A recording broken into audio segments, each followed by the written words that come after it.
안녕하십니까. 공인회계사 한천입니다.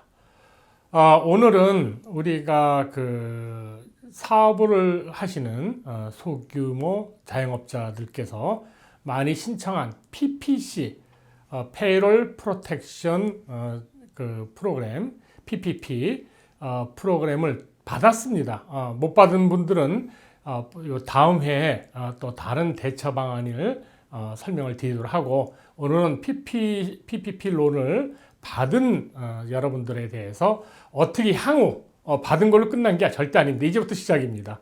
거기에 대해서 뭘 준비를 해야 되고 어떻게 대처해야 되는지에 대해서 간단히 알아보도록 하겠습니다. 여러분이 알다시피 이것은 이 프로그램 그 자체 그대로 종업원에 대해서 종업원을 그대로 유지해라.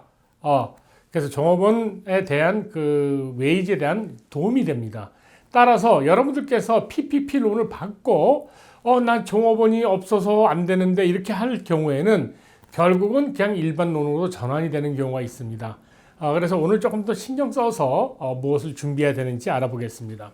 일단 여러분들이 상식적으로 알고 있는 것이 무엇이냐면, 받으신 금액의 75% 이상은 페이롤로 나가야 됩니다. 25%는 다른 비용으로 운영비로 나가도 되지만은, 분명히 25% 이상은 페이롤로 나가야지 여러분들께서 우리가 기대하고 있는 forgiveness, 그러니까 탕감을 받을 수 있는 금액이 되겠습니다. 일단 내가 그럼 탕감 받을 수 있는 돈을 받고 나서 8주 안에 내가 페이롤로 75%, 그 외에 임대료나 렌트비나 아니면 유틸리티 이런 걸로 25%를 소모했을 경우에 거기까지에 대해서 탕감을 받게 됩니다. 그럼 내가 주는 종업원들에 대한 주급이라는 것이 무엇을 뜻하는 거냐?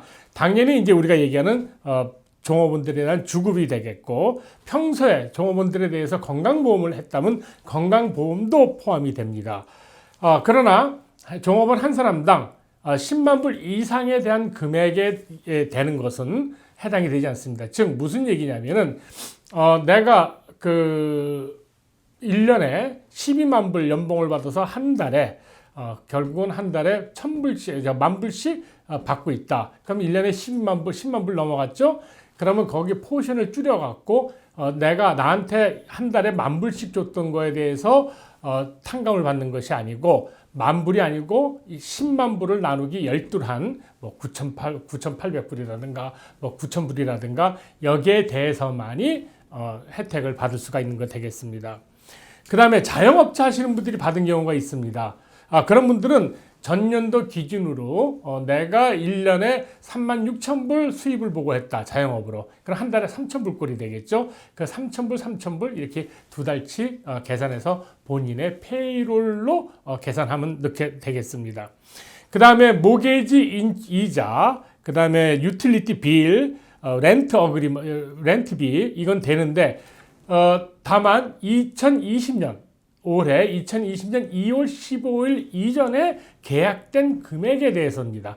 즉 예를 들어서 내가 이거 돈이 무더기가 들어왔으니까 렌트비가 4,000불이던 것을 한꺼번에 8,000불을 올린다든가 이렇게 해서 되는 것이 아니고, 리스 계약서든 유틸리티 빌이든 뭐든 모게이지든 2020년 2월 15일 이전에 작성된 리스 계약, 모게이지 계약서에 근거된 이자에 대해서 그 다음에 렌트비는 렌트비에 대해서 혜택을 보게 됩니다. 그러면 페이롤로 공제를 못 받는 것이 무엇이냐? 아까 말씀드렸듯이 우선 10만 불 넘어가는 종업원에 대한 10만 불 이상에 대한 금액. 그 다음에 여러분들께서 나는 인디펜던트 1099을 발행하는 인디펜던트 컨트랙터들이 있다. 그 사람들은 종업원이 아닙니다. 그래서 그분들한테 지불됐던 것은 페이롤로 지불된 걸로 간주가 안 됩니다. 그 다음에 텍스의 종업원들의 주급으로 받아가면서 나한테 낸, 고용주한테 낸 세금은 그것도 되지 않습니다. 그 다음에 미국에 거주하지 않는 종업원에 대해서 지불된 금액도 이 혜택에 해당이 되지 않습니다. 그 다음에 이제 퀄리파이드 시클리라든가 패밀리 리브라는 이번에 코로나 바이러스 때문에 고용주가 지불했던 그 금액이 있는데 이것은 페이롤 익스펜스가 아니고 다른 페이롤 텍스 할 때 클레임을 하실 수가 있기 때문에 여기에 계산될 때는 해당이 되지 않습니다. 그래서 이제 제일 관심 있는 게 이제 이거죠. Loan forgiveness. 자, 탕감받는 그 재미가 PPP 프로그램의 묘약입니다. 내가 예를 들어서 3만 불을 받았다. 3만 불을 받았을 경우에 내가 8주 안에 종업원 인건비, 그 다음에 임대비, 유틸리티비 이걸로 지불이 된 금액이 있으면 그 금액을 탕감받을 수가 있고 나머지 금액에 대해서만 융자로 내가 나중에 천천히 나눠서 페이를 하게 됩니다. 이 탕감을 받기 위해서는 여러 가지 자격이 있는데요. 우선 기준이 뭐냐면 내가 돈을 받은 날서부터 8주 안에 지불이 된 금액만 계산됩니다. 따라서 여러분들께서 혹시 어떤 분들 보면 그동안에 밀렸던 임대비 뭐 이런 거 밀렸던 거를 낸다는 건 아니고 8주 안에 정상적으로 작년을 기준으로 했을 때 아니면 했을 때 내가 나갔던 인건비 기준으로 해서 8주를 해야 됩니다.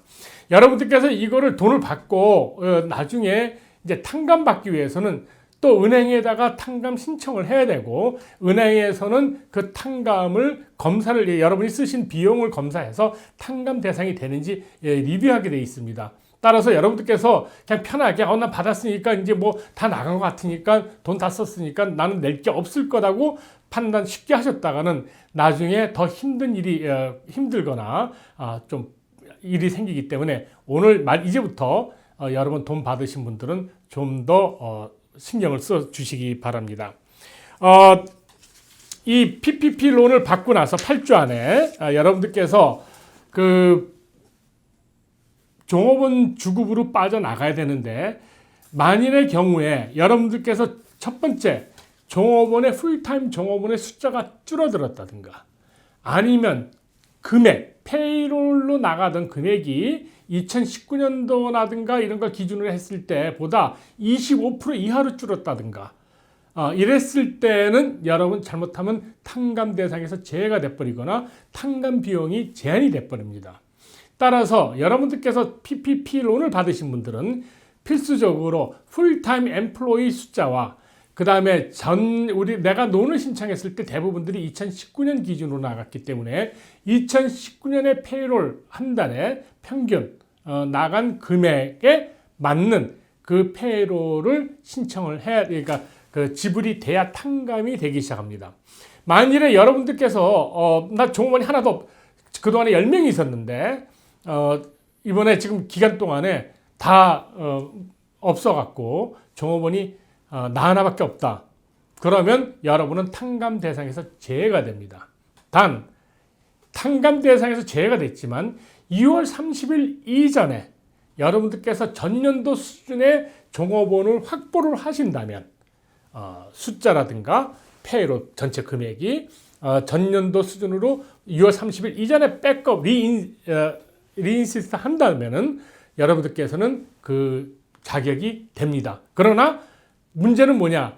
자격은 되지만 탕감을 받을 수 있는 자격은 되지만 내가 실제로 돈을 받고 나서 8주 안에 지불했던 금액이 많지가 않으면 탕감 비용은 줄어들게 됩니다. 그래도 6월 30일 이전에 종업원들을 빨리 다시 리하이어를 시키라든가 다른 사람으로 대체해서 여러분들께서 전년도 수준으로 하신다면은 그나마 8주 안에 나간 인건비를 여러분들께서는 탕감 받을 수가 있게 됩니다. 그 다음에 아까 앞에서 말씀드렸듯이 종업원 숫자, 그 다음에 전년도에 비해서 페이롤 금액이 전체 나간 금액이 한 달에 작년에 5,000불 나갔다 그러면 25% 이상이 줄어들면 안 되는 그걸 유의해 주시기 바랍니다. 자, 그런데 이제 내가 돈을 받았어요. 받아서 했는데 결국은 탕감될 수 있는 부분은 많지가 않습니다. 그래서 2만 불이 남았어요. 5만 불 받았는데 2만 불이 나는 탕감 못 받았을 경우에 2만 불에 대해서는 론으로 전환이 됩니다. 1% 이자에 6개월 거치 후에 2년 동안에 나눠서 이렇게 페이하시면 되겠습니다. 여러분들께서 보통 탕감을 받게 되면 여러분들 뭐 보면은 뭐죠? 모게지 뭐 모디피케이션 뭐 이렇게 해서 뭐 아니면 크레딧 카드에 뭐 탕감을 받게 되거나 캔슬레이션 오브 뎁 뭐 이런 거 그렇게 됐을 경우에는 소득이 되지만 2억에 받은 탕감 금액은 이 소득으로 잡히지 않습니다.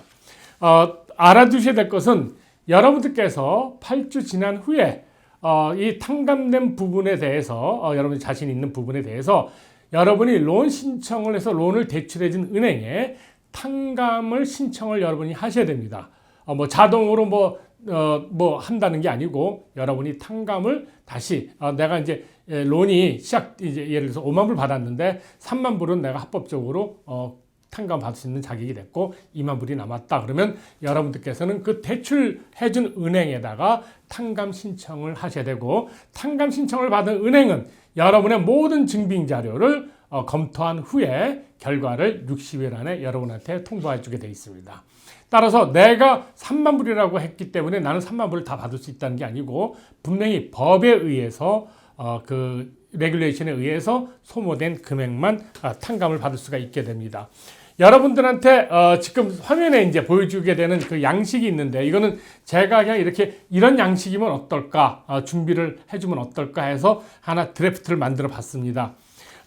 여러분들께서 이제 보면은 날짜가 있고요. 그 다음에 론 받은 금액이 뭐 있을 거고 뭐 EIDL도 받은 게 있을 거고 뭐 PPP도 받은 게 있을 거고 그 다음에 체크 넘버 그 다음에 페이투 종업원이면 종업원 뭐 이렇게 해갖고 뒤에 옆에 보면은 웨이지, 렌트, 유틸리티, 인트레스트, 아더 뭐 이렇게 해서 이렇게 나가서 썸머리 요게 이게 요약이죠.